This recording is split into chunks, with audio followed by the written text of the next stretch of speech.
Mari kita semua berkata, amin. Shalom. Selagi shalom. Saudara, saya ingin sekali lagi mengingat hati yang bertumbuh. Hati yang bertumbuh itu menjadi penting dalam kehidupan kita sebagai anak Tuhan. Saudara yang dikasihi Tuhan, pada Februari awal, kita akan masuk kepada bulan, jadi awal ini saudara kita akan masuk kepada hidup dalam komunitas. Kita akan baca di dalam kitab Amsal pasal yang ke-13 ayat 20. Demikian juga dalam Galatia pasal yang ke-6 ayat 2. Saudara sudah ada di layar, kita akan baca bersama-sama. 2, 3. Siapa bergaul dengan orang bijak menjadi bijak, tetapi siapa berteman dengan orang bebal menjadi malang. Galatia 6 ayat 2. Bertolong-tolonganlah tanggung bebanmu, demikianlah kamu memenuhi hukum Kristus. Saudara yang dikasihi Tuhan, ketika kita diselamatkan oleh Tuhan Yesus, ketika kita memperoleh keselamatan dari Tuhan Yesus itu sebetulnya berkehendak tidak hanya ingin menjadi muridnya. Bukan hanya kita mengikut Kristus atau mengenal Kristus semata, atau menjadi murid lalu menjadi murid Kristus, tetapi Tuhan memiliki kerinduan agar hati para muridnya itu bertumbuh. Jadi bukan hanya sekedar menjadi murid, tetapi dia terus bertumbuh imannya, bertumbuh karakternya menjadi lebih baik, terus semakin baik, dan itulah sehingga hidupnya semakin intim. Akhirnya kita sebagai anak-anak Tuhan. Maka dari itu di dalam firman Tuhan, ketika kita menerima Yesus Kristus diberi kuasa supaya menjadi anak-anaknya, supaya menjadi itu saudara progres, bertumbuh. Nah, itulah yang Tuhan inginkan, sehingga hati kita itu diperbaharui dan dimatangkan oleh firman Tuhan. Arti bertumbuh itu hati kita yang terus senantiasa dibaharui. Yang dulunya saudara seringkali mengalami satu jatuh bangun, barangkali menghadapi persoalan mudah jatuh. Sekarang saudara, ketika saudara terus semakin mengenal Tuhan, semakin dimuridkan oleh Tuhan, hati saudara bertumbuh, semakin kuat di dalam Tuhan, semakin dibaharui, semakin dimatangkan oleh kebenaran firman Tuhan. Pertumbuhan itu bukan sekedar soal pengetahuan rohani. Pertumbuhan iman itu bukan sekedar pengetahuan rohani, tetapi perubahan sikap kita, motivasi kita. Itu yang menjadi bagian dalam hidup pertumbuhan. Bahkan saudara-saudara yang dikasihi Tuhan, cara hidup kita. Karena Tuhan menginginkan kita itu menjadi serupa dengan gambarnya, gambar Kristus. Dan itu tujuan Tuhan. Secara sederhana saudara, hati yang bertumbuh adalah hati yang mau diajar. Hati yang mau saudara diubah. Hati yang mau taat. Saya ingin menjelaskan sedikit secara utuh dan apa sih praktisnya hati yang bertumbuh itu. Hati yang bertumbuh adalah hati yang dibaharui oleh semakin serupa dengan Kristus. Tadi saya sudah singgung. Saya sudah singgung bahwa hati yang diubah semakin serupa Kristus. Tujuannya adalah saudara, tujuan Tuhan Yesus terhadap para muridnya agar hatinya bertumbuh bukan bertumbuh dalam pengetahuan secara kerohanian. Kalau saudara bertumbuh dalam pengetahuan secara kerohanian, cukup saudara belajar sekolah Alkitab atau belajar teologi. Belajar Alkitab atau mempelajari Alkitab bukan berarti saudara bertumbuh dalam hati saudara, belum tentu. Kadang firman itu menjadi menjadi untuk penangkal atau seringkali menyerang orang lain. Banyak yang seperti itu. Tahu firman Tuhan, tetapi saudara bukan lagi menjadi pelaku firman. Maka dari itu saudara bertumbuh bukan dari pengetahuan belaka, tetapi keserupaan dengan Kristus. Kalau kita baca di dalam Roma pasal yang ke-8 ayat 29. Sebab, saudara semua buka, bisa buka di sana. Gak usah buka di depan. Sebab semua orang yang dipilihnya dari semula, mereka juga ditentukannya dari semula menjadi serupa dengan gambaran anaknya. Jadi saudara, ketika kita dipilih oleh Tuhan, dalam Yohanes, kalau tidak salah Yohanes 15 ayat 16 atau Yohanes sebaliknya. Saudara, ketika kita dipilih oleh Tuhan, Ya, ketika kita dipilih oleh Tuhan, kita ditentukan untuk menjadi serupa dengan gambaran anaknya. Itu sudah ditentukan dari semula. Nah, sekarang banyak orang cuma hanya bertumbuh dalam pengetahuan. Tapi saudara, tujuan Tuhan memilih kita untuk menjadi serupa dengan Tuhan. Bahkan di sini dikatakan untuk menjadi serupa dengan gambaran anaknya supaya ia, anaknya itu menjadi yang sulung, jadi menjadi yang terutama. Menjadi yang sulung di antara banyak saudara, di antara semua. Kita menempatkan Tuhan menjadi yang terutama dalam kehidupan kita. Nah saudara-saudara, murid Kristus yang hatinya bertumbuh memiliki kerendahan hati. Untuk mau diajar. Oh, saya kan sudah tua. Saya orang yang rendah hati, rendah sekali hatinya. Kadang-kadang saya pingsan, saking rendahnya. Itu mah tekanan darah, saudara. Rendah hati, saudara, mau ditegur, mau diajar, mau memberi ruang bagi firman untuk tinggal dan bekerja dalam kehidupan kita. Itu rendah hati.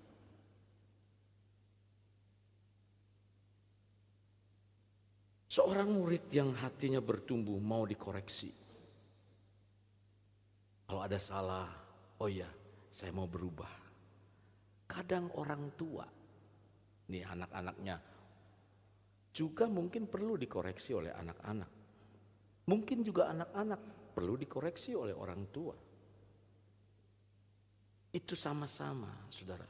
Karena dalam tubuh itu ada bagian yang memang tidak bisa dikerjakan oleh tubuh itu sendiri.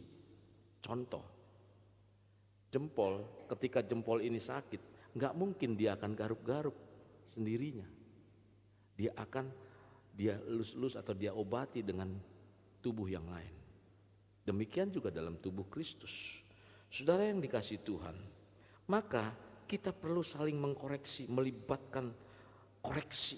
Koreksi sebagai proses pembentukan untuk menghasilkan pertumbuhan. Jadi ada orang lain menegur, Pak Cuncun sekarang duduk di depan gantiin Pak Andi. Ada yang koreksi. Oh, duduk di depan kan memang karena bangkunya nggak ada begitu. Atau dan lain sebagainya. Itu mengkoreksi kenapa? Atau mungkin juga ada hal-hal yang lain yang dikoreksi. Tujuannya supaya saudara kita bertumbuh. Pertumbuhan akan tercipta dalam komunitas. Dan Tuhan jarang membentuk hati manusia itu secara sendiri. Coba saudara sendiri. Seandainya saudara hidup di rumah sendiri, kesinggung gak dengan orang lain?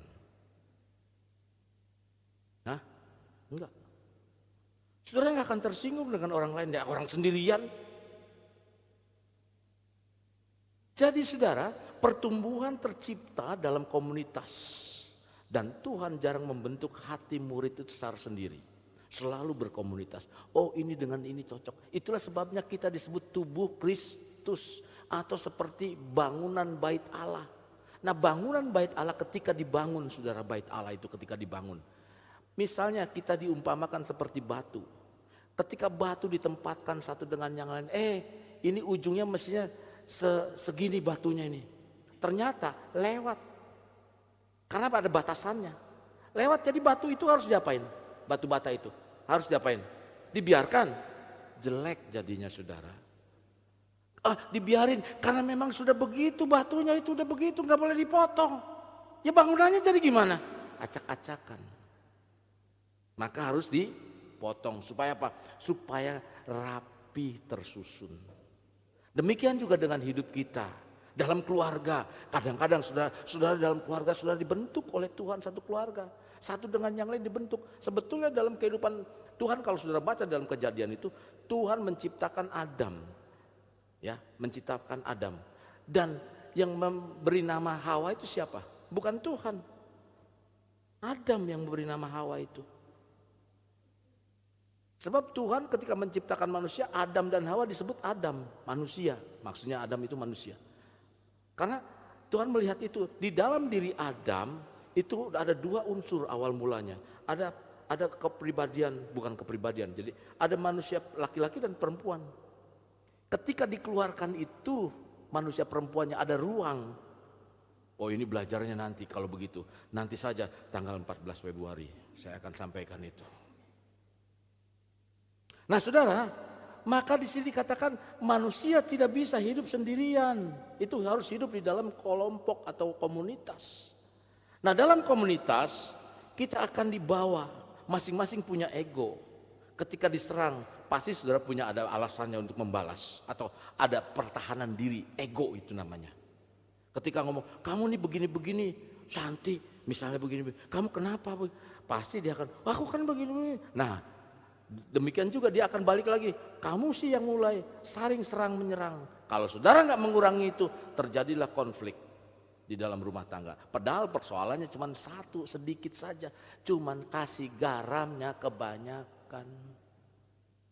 Karena lihat dengan mitos begitu saudara, mitos. Nah tahu kan kamu kemarin genit-genit, masak tuh begitu-begitu, garamnya kebanyakan. Jadi kamu lama. Nah, jadi kalau lebih garam katanya apa? Mau kawin lagi, siapa yang mau kawin lagi? Satu aja sudah susahnya setengah mati katanya. Apalagi yang belum kenal, makin repot lagi saudara. Jadi saudara, di dalam komunitas ego kita akan dipatahkan. Kasih akan dipraktekkan dalam kesabaran. Dan itu dilatih. Dilatih. Nungguin nih, ada yang sering terlambat kan kalau misalnya datang HPM nih, misalnya ke HPM. Waduh, mulai 7:30. Jam 8 kurang seperempat. Masih belum datang juga. Nah, dilatih apa? Sabar, jangan, udah absen. Saudara besok-besok dia nggak akan datang lagi. Jadi saudara yang dikasih Tuhan, murid Kristus yang hatinya bertumbuh, mau hidup dalam komunitas, bukan isolasi. Ya, sendiri. Hidupnya tidak akan terjadi sendirian. Dia harus ada saling tegur, menegur, ada saling menopang. Sebagaimana dikatakan dalam Ibrani pasalnya yang ke 10 ayat 24-25. Saya akan bacakan. Dan marilah kita saling menasehati supaya kita saling mendorong dalam kasih dan dalam pekerjaan baik. Janganlah kita menjauhkan diri dari pertemuan-pertemuan ibadah kita. Katanya menjauhkan diri dari pertemuan-pertemuan ibadah itu jangan. Artinya saudara harus, kalau jangan itu apa? Gak boleh, betul kalau jangan itu gak boleh. Tapi apa? Jangan bukan hanya sekedar tidak boleh, tapi harus kita lakukan. Namanya jangan. Jangan menjauhkan diri dari pertemuan-pertemuan ibadah kita. Seperti dibiasakan oleh beberapa orang. Tapi marilah kita saling menasehati. Karena di dalam pertemuan itu kita saling menasehati. Saling menasehati dan semakin giat melakukan menjelang hari Tuhan yang mendekat. Saudara, dulu kita berpikir begini ya. Wah, bagaimana mungkin, kan kalau kedatangan Tuhan itu akan terjadi kalau sampai berita itu ke ujung dunia. Ya, berita apa? Berita tentang Tuhan, Yesus Kristus sebagai Tuhan dan Juru Selamat sampai kemana? Sampai ke ujung dunia. Sekarang saudara, sudah mulai belum? Sudah terjadi. Lewat apa? Lewat media. Beberapa hari yang lalu saya lihat negara New Zealand menyatakan apa? Negaranya memiliki Tuhan, Yesus Kristus sebagai Tuhan dan Juru Selamat. Negaranya adalah negara Kristen. Dan beberapa negara telah menyatakan dan mengkumandangkan itu. Dan sekarang kekristenan sedang bangkit. Artinya bukan Kristennya yang bangkit. Yesus mengubah hati manusia. Kalau kita saat ini sebagai umat Tuhan tidak mau diubah, Tuhan mampu gak mengubah yang lain? Mampu. Maka saudara yang sudah dipilih, jangan sia-siakan pilihan Tuhan itu. Jadi saudara-saudara yang dikasihi Tuhan, Alkitab mengumpamakan hati itu seperti tanah. Tanah bila dibiarkan akan menjadi keras. penuh semak, tidak akan menghasilkan apa-apa. Sekalipun benihnya baik, benih firman Tuhan baik, benih firman Tuhan sangat dahsyat, menghasilkan pertumbuhan, menghasilkan buah dalam kehidupan kita. Tetapi kalau hatinya, tanahnya keras, hatinya keras, saudara nggak akan menghasilkan apa-apa dalam hidup saudara. Tidak akan menghasilkan apa-apa dalam kehidupan kita. Boro-boro merubah pikiran kita, boro-boro merubah kehidupan kita. Tidak akan terjadi. Karena apa? Karena hati kita keras. Ah, itu firman Tuhan cocok untuk si itu. Ah, itu firman Tuhan cocok untuk si ini. Itu dia mah enggak. Saya mah orang baik. Enggak akan bisa bertumbuh, saudara. Tetapi bila tanah itu terus diolah, dicangkul, hati kita terus diolah, dibaharui, dicangkul, dibersihkan, menyingkirkan semak-semak duri yang ada dalam kehidupan kita. Memang kadang-kadang untuk membersihkan itu sabar, saudara. Mungkin seringkali kita ditegur oleh istri. Aduh Pak, jangan begini, begitu. Ah, lu tahu apa? Sabar istri, karena istri sedang memperbaiki itu. Tanah hati suami saudara baik, maka tanah itu akan menjadi subur. Ketika benih ditabur ke tanah itu, maka benih itu akan berakar. Firman itu akan berakar dalam kehidupan kita. Dan dengan sendirinya akan bertumbuh. Secara perlahan pasti tumbuh. Saudara-saudara yang dikasihi Tuhan, memang tidak langsung terlihat hasilnya. Enggak langsung. Tetapi hari demi hari ada perubahan. Oh, dia udah mulai berdoa. Oh, saya sudah mulai ingat akan Tuhan doa. Walaupun doanya cuma Tuhan terima kasih Engkau sudah bangunkan pagi ini. Amin.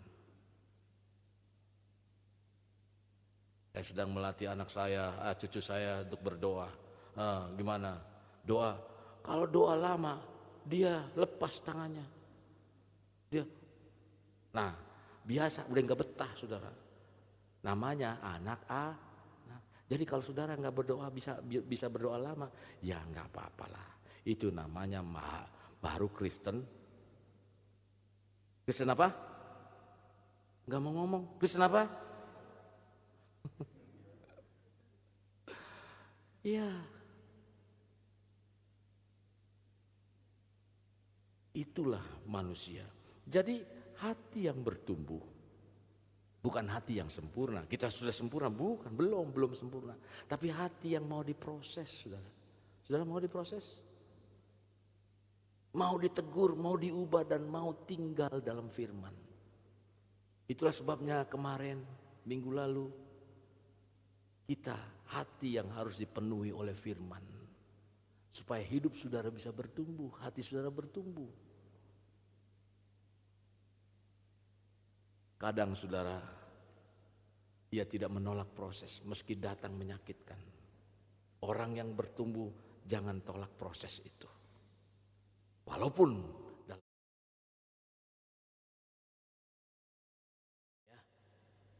menyakitkan. Hati yang bertumbuh mungkin tidak selalu cepat. Tapi ia hidup, terus bergerak. Saudara, pohon ketika ditanam, ya tanahnya baik, benihnya baik, ditanam. Kelihatan enggak bertumbuhnya? Enggak. Saudara penasaran mau bertumbuh? Saya penasaran saudara bertumbuh apa enggak? Saya korek-korek itu. Misalnya seperti saudara tanaman itu saya korek lagi. Oh belum, tutupin lagi. Seminggu korek lagi. Oh belum, baru muncul dikit, tutup lagi. Seminggu lagi belum, lama-lama mati. Bertumbuh itu dia akan terus bergerak. Coba pelan-pelan tandanya saudara nanti akan lihat. Tadi saya sudah kasih tahu. Tandanya apa? Oh mulai suka berdoa. Oh mulai iya dikasih tahu misalnya. Papa, oh iya. Oh itu bertumbuh. Jangan suami saudara. Oh, lu mah iya aja. Nah akhirnya apa? Itu mentah lagi tuh. Kalau digituin. Tapi ia hidup. Dan hati yang hidup pada waktunya pasti berbuah. Berbuah dalam hal apa? Banyak hal saudara akan berbuah. Jadi hati yang bertumbuh adalah hati yang mengizinkan Hati yang bertumbuh adalah hati yang mengizinkan Tuhan mengerjakannya karena Tuhan memiliki tujuan. Tuhan ingin mengubah kehidupan kita. Kita dibaharui. Bulan Januari kita akan berbicara tentang hati yang dibaharui. Bulan Februari kita akan berbicara tentang apa? Hati yang bertumbuh. Hati yang bertumbuh adalah karena tujuan Tuhan. Tuhan mempunyai tujuan agar kita bertumbuh. Tujuannya apa? Tujuannya supaya para murid kita sebagai murid Kristus menjadi serupa dengan Kristus. Menjadi serupa dengan Kristus. Seorang murid tidak lebih dari gurunya. Kalau Lukas 6 ayat 40 itu. Seorang murid tidak lebih dari gurunya. Tetapi barang siapa yang telah tamat dari pelajarannya, dia akan sama dengan gurunya. Kalau dia udah tamat, dia akan sama dengan gurunya. Bahkan Tuhan Yesus mengatakan, kamu bisa melakukan lebih, 2 kali lipat lebih dari itu. Kalau murid Tuhan Yesus atau Tuhan Yesus telah melakukan 1 atau 2 orang yang dibangkitkan, kita mungkin lebih daripada 2 orang yang dibangkitkan dari kematian. Murid-murid Tuhan akan melakukan itu. Kenapa? Karena Yesus mengatakan itu. Mengapa kita harus bertumbuh dalam hati kita? Karena hati yang mengizinkan Tuhan, Tuhan mengerjakannya itu. Karena Tuhan memiliki tujuan supaya apa? Supaya iman para murid tidak dangkal dan mudah goyah. Iman para murid tidak mudah dangkal dan tidak mudah goyah. Tujuannya itu, tujuannya supaya itu saudara. Dalam Yohanes 16 ayat 1 itu, semuanya yang dikatakan kepadamu supaya kamu jangan kecewa dan menolak aku. Itulah sebabnya Yesus mengharapkan agar para muridnya itu bertumbuh. Hatinya bertumbuh di dalam pengenalan akan Tuhan, mau dibentuk oleh Tuhan. Supaya apa lagi? Supaya para murid mau dipimpin dengan firman Tuhan. Dalam Markus 4 ayat 40 berkata, lalu aku berkata kepada mereka, mengapa kamu begitu takut? Mengapa kamu tidak percaya? Yesus mengatakan apa? Kamu kenapa takut? Karena kamu gak mau dipimpin oleh firman Tuhan. Supaya para murid dipimpin firman Tuhan. Ketika dipimpin oleh firman Tuhan, maka saudara, kita akan tidak mudah mengalami ketakutan. Tidak mudah mengalami tekanan-tekanan, kita akan goyah. Banyak orang mengatakan tahun 2026 ini adalah tahun yang sulit. Tapi bagi anak-anak Tuhan yang tinggal dalam kebenaran firman Tuhan, kesulitan justru menjadi batu loncatan bagaimana kita akan bertumbuh. Supaya apa lagi? Supaya para murid siap dipakai dan diutus. Supaya apa lagi? Supaya para murid berbuah. Di dalam Yohanes 15 ayat 8, dalam hal ini Bapakku dipermuliakan, yaitu jika kamu berbuah banyak dan demikian juga kamu adalah murid-muridku. Saudara yang dikasihi Tuhan, tujuan bertumbuh tidak lain, Tuhan ingin membawa bertumbuh tidak lain adalah supaya kita berbuah. Matius 13 ayatnya yang ke-23 di situ dikatakan dengan jelas, yang ditaburkan di tanah yang baik ialah orang yang mendengarkan firman dan memahaminya lalu berbuah. Matius pasal 13 ayat 23 di situ berkata seperti itu. Jadi Tuhan tidak mencari hati yang sempurna, tetapi hati yang mau diolah untuk bertumbuh. Siapa yang mau diolah hatinya? Enggak ada yang mau. Coba kita amin, angkat tangan. Saudara yang dikasihi Tuhan, inilah yang Tuhan inginkan. Tuhan menghendaki seperti itu. Jadi saudara, pandangan Tuhan Yesus tentang komunitas. Nah, untuk memiliki hati yang bertumbuh diperlukan komunitas. Diperlukan komunitas. Dalam pandangan Tuhan Yesus, komunitas sangat penting. Itu bukan sekedar pelengkap, saudara. Jadi kumpulan kita ini anak-anak Tuhan yang beribadah itu bukan sekedar pelengkap. Oh, dikumpulin supaya dengar firman Tuhan, enggak. Diberi wejangan, enggak begitu, saudara. Tapi sebagai wadah utama supaya kita mengalami pertumbuhan rohani. Nah, maka dari itu apa sih pandangan Tuhan Yesus tentang komunitas? Di mata Tuhan Yesus, komunitas bukan sekedar tempat berkumpul, tetapi tempat atau ruang hidup di mana para murid dibentuk, dipelihara dan dimuridkan. Nah, kalau seperti ini, maaf kata seperti ini, saya akan sulit untuk membentuk saudara. di dalam kerohanian supaya rohani saudara bertumbuh. Karena apa? Terlalu banyak kesaksian satu orang aja dikasih 2 menit, 3 menit, kadang-kadang bisa 10 menit ngomongnya karena lebar, panjang dan lebar. Panjangnya seperti apa? Lebarnya seperti, wah udah nggak tahu dah. Kalau kontainer masih terbatas saudara. Kalau dalamnya seperti lautan, waduh ini dalam sekali pembahasannya. Menurut Alkitab begini. Nah saudara itu repot.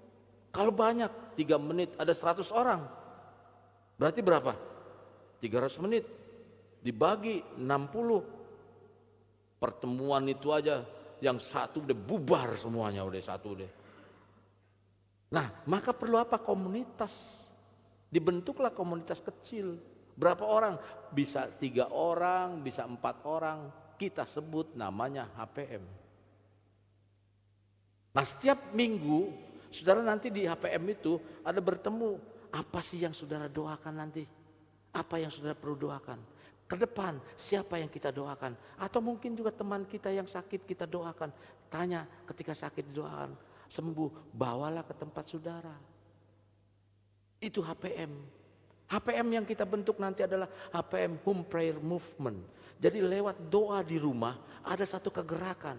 Ada kegerakan doa di rumah. Nggak usah banyak-banyak. Siapa yang cocok, cok dan cok. Jadinya apa? Kalau cek dan cok, nah. Jadi harus cocok. Kita akan tempatkan itu. Masukkan itu. Saudara sharing. Apa yang sudah dapat di-sharingkan. Renungan saudara tiap hari dikirim renungan, kan ada aplikasinya. Apa itu yang itu? Penerapannya. Oh saya dapat ini, oh saya dapat ini. Nah di grup itu nanti kita akan bentuk saudara. Di grup itu nanti bukannya ngegosip, nggak ada gosip. No gosip, no apa-apa. Cuman hanya cerita apa punya pengalaman dalam pembacaan ini. Supaya bisa dibagikan kepada teman-teman saudara. Pengalamannya apa? Aduh, saya begini. Saya lagi dalam kendala. Cukup dalam kendala. Nanti kita berdoa. Enggak boleh bocor. Kalau bocor, mesti pakai aquaflow. Jadi saudara, komunitas, tempat dibentuk, tempat dipelihara, tempat dimuridkan. Jadi komunitas adalah tempat pertumbuhan rohani dalam kasih. Dalam pengampunan, dalam kerendahan hati, ketaatan dan bertumbuh dalam apa? Dalam kesendirian melalui hubungan. Jadi ketika kita merasa sendiri, saudara-saudara enggak sendiri lagi. Ada yang orang sendirian, ada.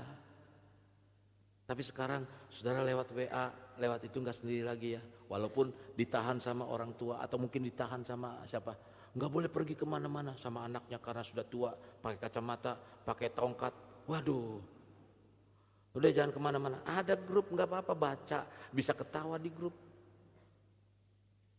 Nanti ke depan kalau kumpul-kumpul begini susah, ada grup, saudara, yang bisa menguatkan iman saudara, yang bisa mendoakan saudara. Doa tidak bisa dihalangi dengan apapun. Doa mampu menembus tembok, mampu menembus lintas batas negara dan lain sebagainya. Jadi saudara, itulah sebabnya dalam komunitas terjadi perlindungan rohani. Maka kalau saudara baca di dalam Lukas pasalnya yang ke-15 ayat 4 sampai 5, perhatikan komunitas yang Tuhan Yesus sedang di perumpamaan Tuhan Yesus. Contoh begini saudara. Lukas 15 ayat 4 dan 5. Siapakah di antara kamu yang mempunyai 100 ekor domba, dan jikalau ia kehilangan seekor di antaranya, tidak meninggalkan 99 ekor di padang gurun dan pergi mencari yang sesat sampai ia menemukannya. Dan kalau ia telah menemukannya, ia meletakkannya di atas bahunya dengan gembira. Jadi di mata Tuhan Yesus, saudara, di mata Yesus iman memang dimulai dari pribadi. Seorang yang beriman dimulai dari pribadi, tetapi tidak pernah dimaksudkan untuk dijalaninya secara pribadi. Dalam pengertian iman untuk mengalami pertumbuhan tidak bisa dialami secara pribadi. Selalu ada kaitannya dengan komunitas. Contoh, siapa yang tidak pernah tersinggung dalam kelompok di gereja? Ada?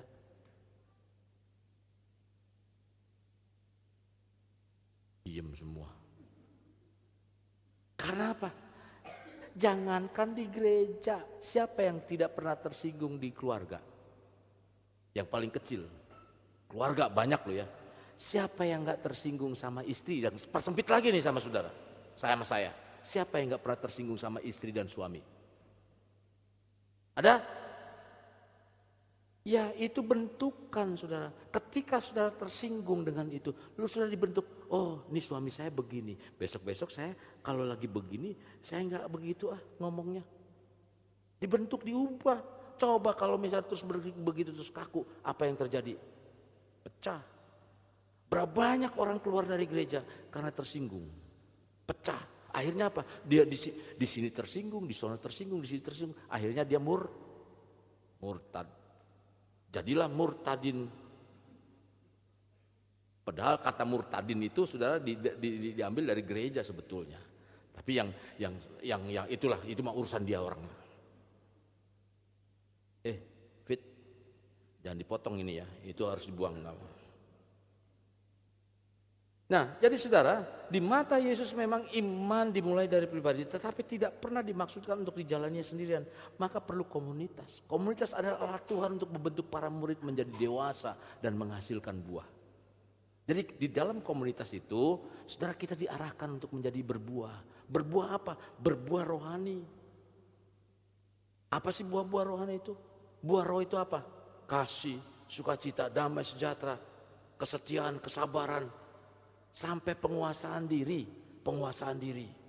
Apa penguasaan diri? Penguasaan diri semua banyak hal. Kita harus bisa menguasai diri. Pikiran kita, hati kita, kemauan kita, nafsu kita. Kita harus bisa menguasai diri.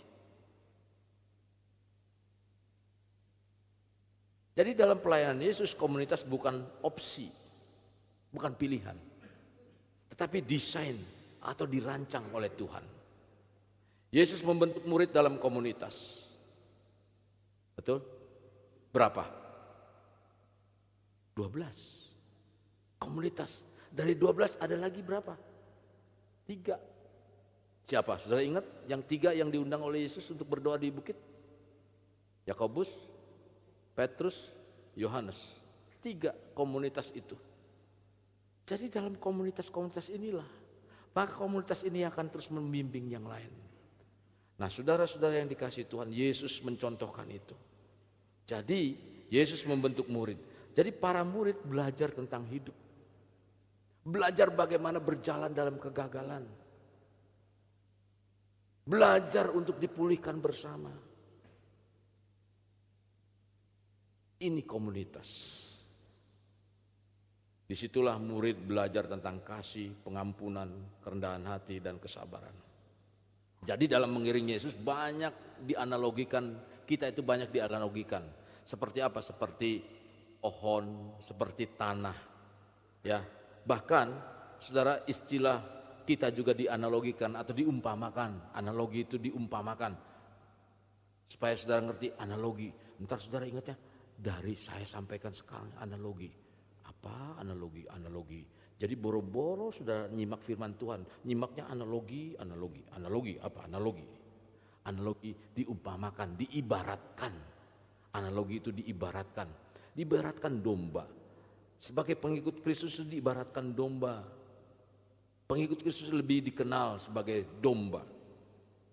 Nah, perumpamaan domba yang hilang itu menunjukkan hati Allah sebetulnya. Ketika domba itu hilang, menunjukkan hati Allah, karena domba yang terpisah dari komunitasnya adalah domba yang berada dalam bahaya. Kalau kita menyendiri, kita domba yang dalam keadaan berbahaya. Gampang diserang oleh apa? Gampang diserang oleh serigala. Jadi secara alami saudara, domba itu gampang diserang. Sebab domba tidak diciptakan untuk sendiri. Domba di luar komunitas. Jadi domba di luar komunitas. Jadi secara rohani mudah terpisah itu dari komunitas. Mudah tersesat domba yang seperti itu. Gampang terluka. Mudah terkena penyesatan, kehilangan penjagaan. Kehilangan koneksi atau hubungan. Kehilangan hal-hal yang dapat mengarah kepada apa yang menguatkan iman. Jadi kalau cuma nanya sendiri, coba saudara perhatikan teman-teman saudara di kelompok saudara yang keluar kelompok. Saudara mungkin bisa hidup cuma nanya begitu gitu, tapi kekuatan imannya enggak. Mudah rapuh, diserang dengan sedikit tekanan ekonomi dia kabur. Enggak lagi ingat Tuhan. Saudara yang dikasih Tuhan. Jadi domba adalah hewan yang sangat tergantung. Ia diciptakan untuk hidup, tidak diciptakan untuk hidup sendirian. Secara alami domba tidak memiliki pertahanan diri. Kenapa? Ada domba yang punya taring? Siapa yang punya taring? Serigala, macan, singa. Itulah sebabnya singa bisa sendirian hidup. Kenapa? Dia bisa mencari mangsa. Domba nggak bisa, saudara. Dia nggak bisa, dia nggak punya pertahanan dirinya. Elang punya pertahanan diri? Punya. Apa? Sayapnya yang kuat. Apa? Cakar. Terus paruhnya juga. Saudara yang dikasih Tuhan, penglihatan domba itu terbatas. Mudah panik. Coba ngecek orang Kristen dalam kondisi apa-apa, panik. Aduh gimana ya? Tuhan tolong. Karena apa? Dia mengandalkan Tuhan.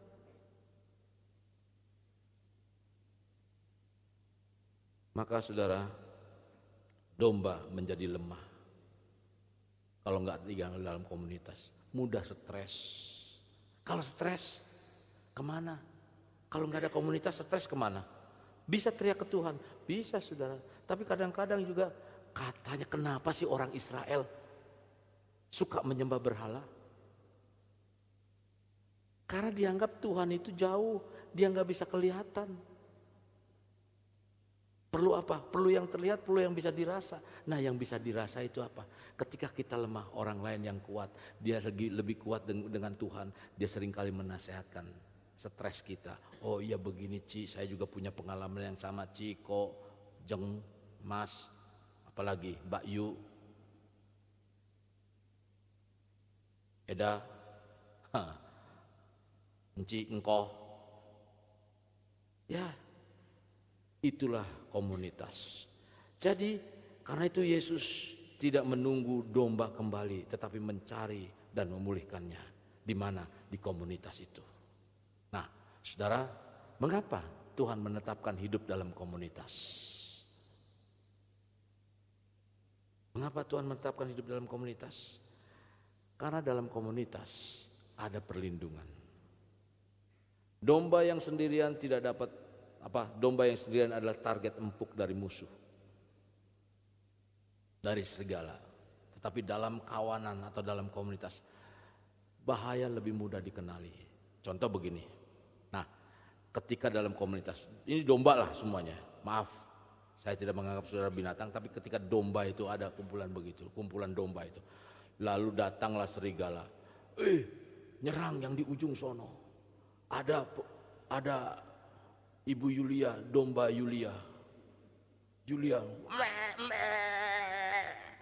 Dia akan ngomong, yang lainnya panik nggak? Panik. Dia karena apa? Panik semua kabur. Gembala datang. Menghalau itu serigala. Ada apa nih? Oh, ada pengajaran yang begini-begini. Teriak, kenapa nih begini-begini, bingung, ada pengajaran apa nih? Akhirnya menyesatkan segala macam. Ada ini begini, teriaklah begitu. Gembala datang. Menghalau itu semuanya. Dulu ada ada ajaran saksi opa, saya tungguin di depan rumahnya. Saya tungguin, ada apa? Kalau mau nginjil apa artinya injil? Ya, supaya orang yang tidak percaya Yesus menjadi percaya Yesus. Ini orang udah percaya Yesus. Ngapain nginjil? Itu namanya bukan nginjil. Besok-besok saya nggak tahu lagi, apa datang apa lagi. Kayaknya sih nggak datang-datang lagi, saudara. Nah itu seperti itu. Dalam apa? Dalam komunitas. Jadi ada dalam perlindungan, tetap dalam kawanan. Tuhan tidak merancang manusia, terutama murid Kristus, untuk berjalan sendiri. Sejak awal saudara, Allah menyatakan bahwa hidup sendiri bukanlah rancangan Tuhan. Itulah sebabnya tidak baik manusia hidup sendiri. Betul? Tapi diartikannya lain. Oh, tidak baik manusia hidup sendiri. Saya kan belum punya jodoh, Om. Karena firman Tuhan tidak baik manusia hidup sendiri, maka saya harus cari jodoh. Maka apapun sudah disodor-sodorkan, tuh makanya cari, tuh makanya cari, tuh makanya cari. Kepada siapa saya nggak tahu bicara seperti itu. Banyak orang yang menyatakan itu sampai dia sendiri bosen. Duh Om, saya males lah ketemu ini begini, ntar ngomongnya begitu lagi, begitu lagi. Kita saling menjaga iman kita dalam komunitas, saling menegur dan mengingatkan. Tidak mudah ya untuk itu. Supaya apa? Supaya tidak jauh atau supaya tidak jatuh sendirian. Iblis paling mudah menyerang orang yang terisolasi. Dengan pikiran, dengan apapun, dia paling mudah. Nah dalam Alkitab saudara, musuh digambarkan seperti singa atau serigala yang mencari mangsa yang terpisah. Baca di mana? 1 Petrus 5 ayat 8. Petrus 5 itu ayat 8 itu mengatakan iblis yang berjalan berkeliling sama seperti singa yang mengaum-ngaum ya, mencari mangsa yang dapat ditelannya. Jadi orang yang hidup sendirian secara rohani mudah diserang keraguan. Mudah jatuh dalam dosa tersembunyi. Tidak ada yang menegur saat mulai menyimpang. Komunitas menjadi tembok rohani, tempat kita saling menjaga iman. Jadi nanti HPM saudara, biarlah HPM yang saling menjaga iman. Saling mendoakan keluarga mereka, saling mendoakan anak-anak mereka, supaya anak-anak mereka berhasil bertumbuh dengan baik. Setuju? Karena tujuannya itu. Kita doakan.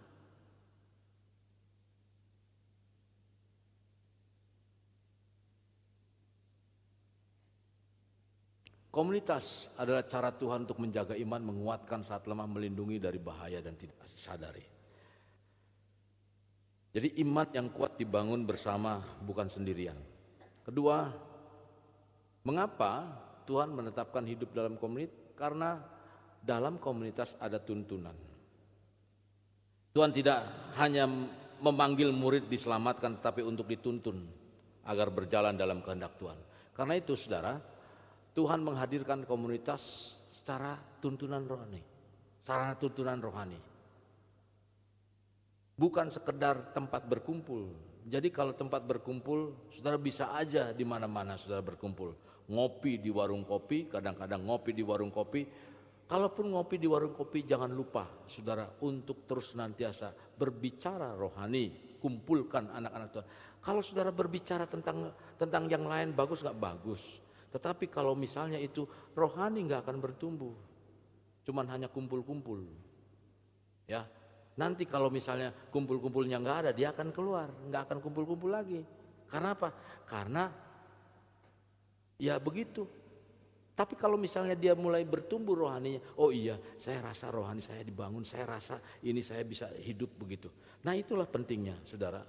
Bagaimana mengampuni, bagaimana kita sabar, setia. Jadi ini hanya bila demikian komunitas itu akan bisa menghasilkan adanya Tuhan menghadirkan komunitas seperti itu. Nah, Amsal 14 ayat 12, ada jalan yang disangka orang lurus tapi ada ujungnya menuju maut. Nah, dalam komunitas arah hidup dan iman dituntun oleh firman. Bukan berdasarkan perasaan semata. Karena komunitas akan menjadi sangat penting sebab komunitas dapat menuntun kita sebagai murid agar tidak tersesat secara rohani. Komunitas memberi tuntunan, bukan mengikat. Tetapi mengarahkan, mengontrol, dan menjaga. Bagaimana rohani saudara menjadi bagian dalam keimanan saudara. Nah, sebagai murid yang bertumbuh tentunya akan hidup aktif dalam komunitas. Sebab saudara kalau cuma hanya mau nyedot saja, contoh begini, anggaplah komunitas ini tempat menyedot apa yang bisa saudara isap dari hal-hal yang baik. Suatu saat nanti kalau tidak didapatkan oleh saudara, seperti anggaplah air lah, itu kumpulan itu air. Kalau airnya sudah tidak ada, saudara masih terikat di komunitas lagi? Karena enggak ada yang bisa diisap lagi. Tapi kalau kita hidup dalam komunitas, apa yang saya bisa beri di dalam komunitas itu? Hal yang baik, pikiran, semua nasihat dan lain sebagainya. Apa yang kita bisa beri? Jangan cuma apa yang saya bisa terima. Kalau saudara minta apa yang saya bisa terima di komunitas, suatu saat komunitas tidak bisa menghasilkan, saudara akan keluar dari komunitas itu. Tapi apa yang saya bisa beri, kehidupan saya, sikap saya, ya semua saudara. Jadi itu yang akan bisa kita tinggal tetap di dalam komunitas. Yang ketiga, dalam komunitas, mengapa Tuhan menetapkan hidup dalam komunitas?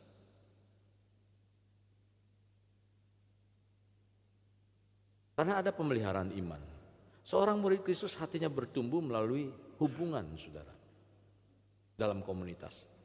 Karena Kristus tidak bisa bertumbuh sendirian.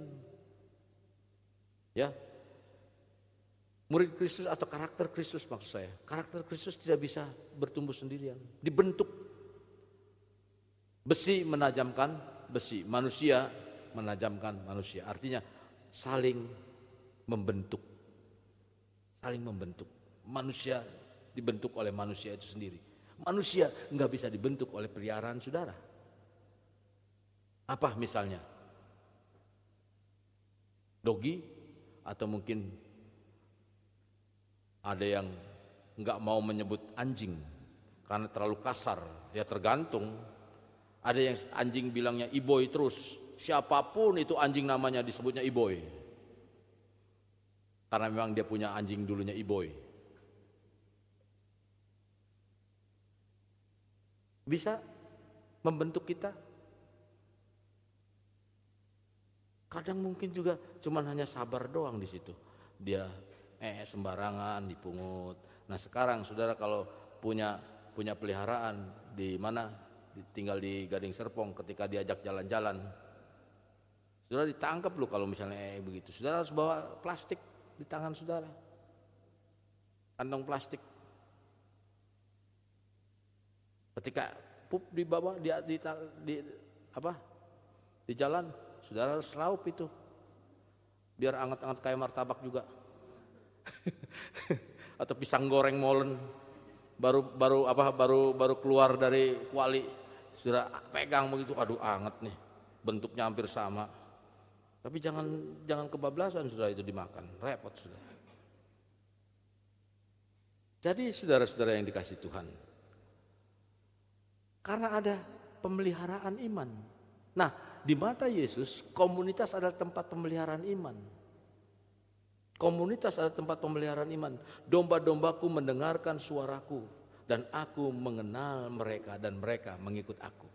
Itu ayat dalam Yohanes 10 ayat 27. Jadi komunitas sebagai tempat pemeliharaan iman yang memberikan pemulihan, yaitu bila satu teman dalam komunitas jatuh, saudara, biarkan bagian dalam komunitas tersebut dapat membawa teman itu dipulihkan. Ya. Membawa teman itu dipulihkan, bukan dihakimi. Kamu sih dasar begitu, makanya begitu. Enggak, saudara. Udah enggak apa-apa, manusia bisa lemah. Manusia bisa. Yuk kita sama-sama bangkit. Yuk kita berdoa. Udah doain begitu. Jangan dihakimi saudara. Memang kamu begitu dari dulu begini. Enggak boleh lihat jidat licin. Nah, di akhirnya apa? Tembok yang licin aja dianggapnya jidat. Repot saudara. Jangan dihakimi. Mari saudara-saudara yang dikasih Tuhan. Ya, komunitas merupakan tempat untuk pengikut Kristus hidup dalam pemeliharaan Tuhan. Pengikut Kristus hidup dalam pemeliharaan, pendewasaan. Karena sebagai pengikut Kristus, mungkin saja iman masih bayi. Ya, waktu kita ikut Kristus, masih bayi. Dan itu harus bertumbuh. Bertumbuh kepada iman yang dewasa. Kedewasaan dalam iman banyak sekali terjadi melalui gesekan dan proses, saudara. Di mana terjadinya? Di komunitas. Mengapa Tuhan menetapkan komunitas? Karena komunitas ada pemulihan. Domba yang terluka tidak mampu berjalan sendiri, tapi membutuhkan kawanan dan gembala. Jadi dari kawanan itu, ya, dari kawanan itu lapor ke gembala. Oh, dia butuh didoakan, dia butuh begini. Nah itu. Kecuali gembalanya setengah malaikat dan setengah Tuhan. Dia tahu di mana dombanya yang itu. Nah kalau ada apa-apa lapor, saudara. Makanya ada yang perlu didoakan sampai saat ini, saudara. Jemaat JRB luar biasa. Ada apa? Telepon yang itu untuk apa? Untuk, saudara ingat kalau ada pengumuman itu? Ada telepon untuk apa? Kalau ada mana yang butuh didoakan dan lain sebagainya. Saya yakin dan percaya, enggak ada tuh yang WA di situ. Kenapa? Jemaat JRB luar biasa. Enggak ada yang itu. Ada Bu Santi? Tuh, enggak ada nyampe. Godeknya juga bukannya godek sekali doang.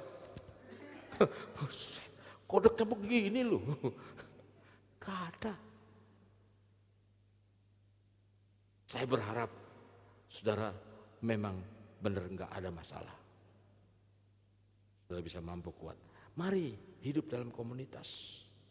Jadi Galatia 2 ayatnya yang ke Galatia 6 ayat 2 itu berkata bertolong-tolonganlah. Bertolong-tolonganlah menanggung bebanmu. Kepada siapa? Ya kepada sesama. Jadi Tuhan tidak pernah merancang pemulihan terjadi sendirian. Sejak awal Allah sekali lagi memakai relasi. Komunitas bukan sekedar tempat berkumpul, tetapi ruang pemulihan yang Tuhan sediakan bagi hati yang sekedar tempat berkumpul, tetapi ruang pemulihan yang Tuhan sediakan bagi hati yang terluka. Banyak luka tidak sembuh karena nasihat. Enggak. Bukan karena nasihat. Tapi karena kehadiran. Dinasehatin begini-begini. Tapi dengan kehadiran dan nasihat, saudara itu akan bisa.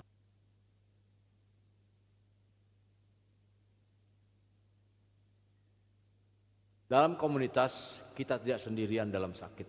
Hendaknya mau mendengar tanpa menghakimi, menjadi tempat yang nyaman, bukan tempat yang membosankan. Karena di dalamnya menjadi kehadiran orang-orang yang tulus, orang-orang yang memulihkan jiwa.